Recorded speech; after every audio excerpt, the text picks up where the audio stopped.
Hello friends, ഇന്ന് നമുക്ക് എൻ്റെ ഉമ്മാൻ്റെ വീട്ടിലത്തെ സൺഡേ ബ്ലോഗ് കണ്ടാലോ. ഞാനിത് ഉച്ച തൊട്ടത്താണ് എടുത്തിട്ടുണ്ടത്. അപ്പം ഉമ്മച്ചിയാണെങ്കിൽ നല്ല അടിപൊളി ചിക്കൻ ബിരിയാണി ഉണ്ടാക്കുന്നുണ്ടായിന്. ഞാൻ കുളിച്ച് വന്നപ്പോട്ട് ഉമ്മച്ചി ചിക്കൻ ബിരിയാണി റെഡി ആയിട്ടുണ്ട്.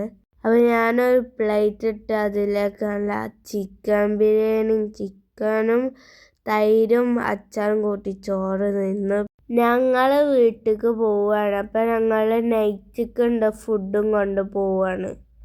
അങ്ങനെ നാളെ സ്കൂള് തുറക്കണല്ലേ. ഞങ്ങൾ സ്കൂൾ പൂട്ടിയപ്പോൾ ഇങ്ങോട്ട് വന്നതാണ്. 8 ദിവസം കഴിഞ്ഞപ്പോൾ ഞങ്ങൾ തിരിച്ച് വീട്ടിലേക്ക് തന്നെ പോകുകയാണ്.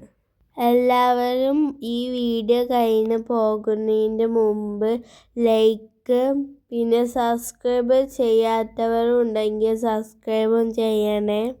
വെക്കേഷൻ 10 ദിവസം മുഴുവൻ ഞാൻ എൻ്റെ ഉമ്മാൻ്റെ വീട്ടിലായിരുന്നു.